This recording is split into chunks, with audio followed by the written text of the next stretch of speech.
What's up, everyone? Teacher aqui. Bora aprender uma frase mega útil. I'm going to school soon. Significa eu vou pra escola em breve. Perfeita para avisar que você já tá de saída. Let's do this. I'm going to school soon. I'm going to school soon.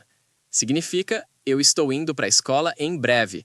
É usado para uma ação futura que acontecerá em pouco tempo. I'm going to school soon, so I won't go to the party tonight. I'm going to school soon, so I won't go to the party tonight. She shall be here soon, and I'm going to school soon after. She shall be here soon, and I'm going to school soon after. I'm going to school soon. We need to analyze the data before I leave. I'm going to school soon. We need to analyze the data before I leave. Excellent work! Lembre-se, você pode trocar school por qualquer lugar. I'm going to the market soon. A palavra soon é a chave aqui. Keep up the great work. Bye!